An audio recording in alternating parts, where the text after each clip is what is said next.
Maintenant, voici la Russie qui s'ouvre à nous avec Guerre et paix, ce chef-d'œuvre de la littérature signé Tolstoï et qui est ici adapté pour le théâtre par l'auteur Louis-Dominique Lavigne et l'unique loup bleu. Eh bien tiens, en parlant du loup bleu, est-il là qui accourt? Oui, le voici. Bonjour loup bleu. Bonjour loup bleu, merci d'être parmi nous. Bonsoir Anne-Marie. Bonsoir. Écoutez, émérite artiste et philosophe, c'est un plaisir de vous accueillir au Théâtre de la Ville, alors que votre dernière visite remonte à 2007, où vous nous présentiez le discours de la méthode. Oui, en effet, ça remonte beaucoup. Hein? Oui, il était temps que vous reveniez nous visiter. Oui, ça fera donc 10 ans. Oui, mais alors pourquoi Loup Bleu et comment avez-vous participé au travail d'adaptation pour la scène de ce monumental roman qui fait près de 2000 pages? Excellente question. Mais en fait, vous savez pourquoi adapter Guerre et paix? La réponse la plus spontanée, c'est parce que c'est bon. Ah, très bonne idée, mais encore. Oui, parce que c'est très bon. Très bon. Mais d'où vient cette idée d'adapter? Ça vient de vous, Loup Bleu? J'avais dans ma liste des grandes œuvres du patrimoine mondial, n'est-ce pas, Guerre et paix depuis plusieurs années. Mais un jour, j'en avais parlé, j'en avais glissé un mot avec Jean-Pierre Ronfart, à l'époque, et nous caressions de loin en loin le projet de peut-être le faire ensemble. Évidemment, Jean-Pierre a décidé de choisir un autre chemin. Eh oui. Mais un jour, Louis-Dominique Lavigne, qui passait par là, me dit « Loup bleu, je viens de lire le plus grand roman de toute ma vie, Guerre et paix. » Et je lui ai répondu « On l'adapte. » Ah, d'accord. Mais dites-moi, comment avez-vous participé à ce travail d'adaptation pour la scène? Comment avez-vous agi? Avez-vous travaillé au niveau de l'écriture? Oui, j'étais ce qu'on appelle le script éditeur. J'avais une bête de somme, Louis-Dominique Lavigne. D'accord. Que du théâtre du quartier, Du théâtre de quartier, grand auteur de théâtre pour la jeunesse, et qui était évidemment un ogre, un véritable monstre de productivité. Oui. Donc, j'avais un excellent cheval, je n'avais qu'à le fouetter et le diriger dans la bonne direction. Mais, voyez-vous, le problème, Anne-Marie, c'est que moi, je devais m'occuper de l'enrobage, c'est-à-dire mise en contexte historique, philosophique du roman. Donc, j'ai dû me taper, vous vous en doutez, toute l'histoire de la Russie. Ensuite, toute l'histoire de la Révolution française, consulat, empire, Napoléon, un personnage que je n'aime pas particulièrement pourtant. Et j'ai dû, évidemment, me documenter là-dessus, et pour pouvoir écrire ne serait-ce que quelques pages à propos du contexte historique de Guerre et paix. Et qu'avez-vous décidé de conserver tout particulièrement de cet immense roman? Absolument tout. Ah oui? Donc, presque rien. Ah bon? Parce que le spectacle fait environ 1 heure... Une centaine de minutes environ. Vous savez, le premier truc, c'est d'enlever 1 ou 2 personnages. En enlevant Nicolas Rostov et Marie Bolkonski, je venais d'enlever 500 pages. Oh, d'accord. Pauvre personnage.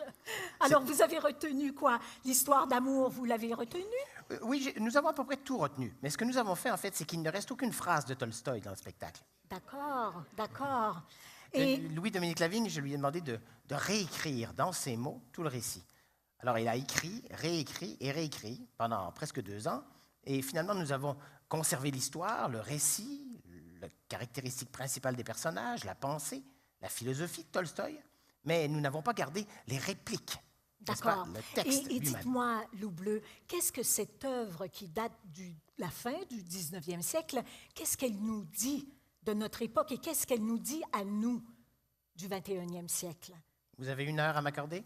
Non, malheureusement pas. Nous avions 4 minutes à notre disposition. Je pourrais répondre pendant 1 heure, comme je vous dis, mais je vous dirais d'abord que s'il y a quelque chose qui nous unit, nous et les Russes, c'est qu'il y a là-bas de la neige, des bouleaux et des épinettes, n'est-ce pas?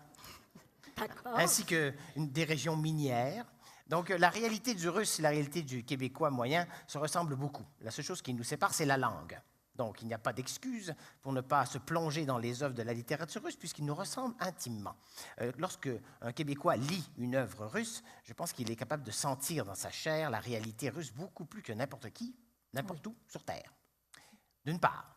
D'autre part, il est intéressant de connaître l'histoire de la Russie parce que la Russie contemporaine, n'est-ce pas, pourrait faire figure d'ennemi politique. On pense bien sûr alors au président Poutine, que nous diabolisons évidemment, peut-être avec raison, mais d'une certaine façon, il faut connaître son ennemi, n'est-ce pas? Et plus on connaît la politique russe, eh bien, plus on la comprend, eh bien, plus ses ennemis idéologiques deviennent en quelque sorte des amis. D'accord. Je sens qu'il faudra venir voir le spectacle pour goûter pleinement votre enseignement. Mais dites-moi, Loup Bleu, pourquoi avoir décidé de faire un spectacle de marionnettes? Eh bien, parce que la marionnette, voyez-vous, est à l'origine du théâtre. Le théâtre n'est qu'une sous-branche de la marionnette. D'accord. Et j'imagine aussi qu'en utilisant la marionnette, ça vous a permis de porter sur scène... Ah bien oui, en marionnette, les armées peuvent se battre, n'est-ce pas? Voilà, oui. On peut décapiter nos soldats, on peut leur couper des jambes, les faire sauter. Et je crois que vous êtes combien? Jouez-vous, Loup Bleu, pardonnez-moi? Eh bien, moi sur je scène? ne joue pas. Vous ne jouez pas? Enfin, pas moi, non. Moi, Non, mais vous participez quand même, Loup Bleu, à ce spectacle. Bien, voyez-vous, Anne-Marie, moi, je suis la marionnette qui jouait dans le discours de la méthode, n'est-ce pas? D'accord. La version du Loup Bleu qui joue dans Tolstoï est à l'entrepôt.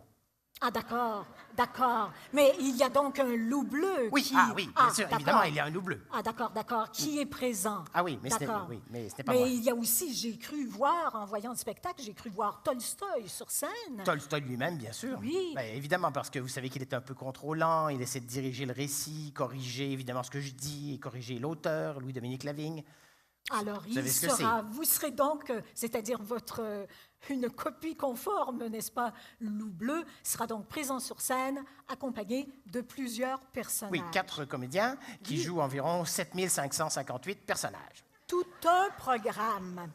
Alors, c'est à un flamboyant et ingénieux spectacle que vous nous conviez, cher Loup Bleu, et je vous remercie d'être venu nous en parler avec tant de générosité. Pas Jalsta. Merci beaucoup. Et nous nous retrouvons après 10 ans d'absence en janvier 2017. Ce sera un plaisir de vous retrouver. Et saluer un dénommé Antoine Laprise, grâce à qui vous êtes parmi nous ce soir. Si je le croise, je le fais. Merci, Loup Bleu. Merci. Au revoir. Au revoir.